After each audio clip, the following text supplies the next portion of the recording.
بسم اللہ الرحمن الرحیم۔ السلام علیکم۔ ماشاءاللہ آج بھی میری فرینڈز ایمان کے نور سے بالکل روشن ہے۔ ہمیشہ ہم نے سنا ہے کہ صدقہ کر دو، کوئی مشکل ہے تو بڑے کہتے ہیں کہ کچھ پیسے خیرات کر دو، کسی ضرورت مند کو اللہ کی راہ میں کچھ کھانا کھلا دو۔ مگر کیا آپ نے کبھی سوچا ہے کہ صدقہ خیرات ہوتا کیا ہے؟ بے شک کسی کی مدد کرنا بھی اللہ کی خوشنودی میں شامل ہے، مگر صدقہ خیرات یہ نہیں ہے کہ ہم اپنے ضرورت مند بھائی بہن کی مدد کریں، بلکہ قرآن پاک میں صاف صاف الفاظ میں بتایا گیا ہے کہ تم اپنی پسندیدہ شے اللہ کی راہ میں دے دو۔ آئیں میرے ساتھ صدقے کو ہم مزید پیارے آقا صلی اللہ علیہ وسلم کی تعلیمات سے سمجھنے کی کوشش کرتے ہیں۔ حضرت زید رضی اللہ تعالیٰ عنہ کا ایک گھوڑا تھا نہایت خوبصورت، اور حضرت زید رضی اللہ تعالیٰ عنہ کو اپنے گھوڑے سے بہت لگاؤ بھی تھا۔ لیکن جب حضرت زید رضی اللہ تعالیٰ عنہ کو معلوم ہوا کہ اپنی پسندیدہ شے اللہ تبارک تعالیٰ کی راہ میں دینا یا صدقہ کرنا اللہ اور محمد صلی اللہ علیہ وسلم کو پسند ہے، تو حضرت زید رضی اللہ تعالیٰ عنہ نے اپنا پسندیدہ گھوڑا لے جا کر حضور اکرم صلی اللہ علیہ وسلم کی خدمت اقدس میں نظر کر دیا اور کہا کہ آپ صلی اللہ علیہ وسلم یہ گھوڑا میری طرف سے اللہ کی راہ میں دے دیں۔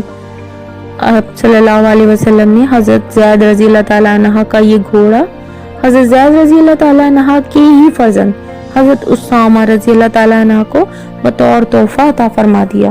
حضرت زید رضی اللہ تعالیٰ عنہ نے وہی گھوڑا اپنی بیٹی کے پاس دیکھا تو حضور اکرم صلی اللہ علیہ وسلم کی خدمت میں حاضر ہوئے اور دریافت کیا کہ یا رسول اللہ صلی اللہ علیہ وسلم، میری یہ خدمت دربار الہی میں قبول نہیں ہوئی جو میرے بیٹی کو واپس کر دی گئی ہے۔ حضور اکرم صلی اللہ علیہ وسلم نے فرمایا، اے زید رضی اللہ تعالیٰ عنہ، تمہاری یہ نیکی تو اسی لمحے دربار الہی میں قبول ہو گئی تھی جس لمحے تم نے اس کی نیت کی تھی۔ یہ گھوڑا تو تم کو اللہ تبارک تعالیٰ کی جانب سے اس نیکی کا انعام ہے۔ دوستو سوچیں ذرا، پیارے آقا صلی اللہ علیہ وسلم کی یہ بات سن کر حضرت زید رضی اللہ تعالیٰ عنہ کو کس قدر خوشی ہوئی ہوگی۔ اس کا اندازہ تو صرف حضرت زید رضی اللہ تعالیٰ عنہ ہی بتا سکتے ہیں کہ ان کا نذرانہ دربار الہی میں قبول اور مقبول بھی ہو گیا، اور اس پر انہیں یہی نذرانہ انعام کی صورت میں واپس بھی عطا کر دیا گیا۔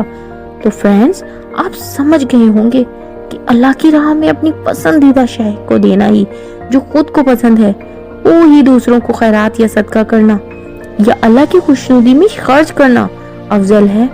جب ہم صرف نیت کرتے ہیں کہ ہم نے یہ نیک کام کرنا ہے، تو وہ نیک عمل کرنے سے پہلے ہی اللہ تبارک تعالیٰ کی بارگاہ میں قبول و مقبول ہو جاتا ہے، کیونکہ اللہ پاک تو صرف اپنے بندوں کی نیت ہی دیکھتا ہے، اور پھر جو ہم نے اس کی راہ میں خرچ کیا ہوتا ہے تو اللہ تعالیٰ ہمیں برکتوں کی صورت میں انعام عطا فرماتا ہے، ہمارے کاموں میں برکتیں عطا کر دیتا ہے۔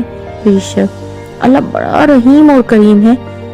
انشاءاللہ آج کی یہ بات میرے دوستوں کو پسند آئی ہوگی، تو جلدی سے کمنٹ میں بتائیں مجھے، اور ہاں لائک کرنا تو آپ بالکل بھی نہیں بھولتے نا، اور میرے کیوٹ سے نیو فرینڈز سبسکرائب کر کے بیل کے آئیکن کو دبانا تو نہ بھولنا، کیونکہ ایسی خوبصورت سی باتیں اپنے دوستوں کے ساتھ شیئر کرتی رہتی ہوں۔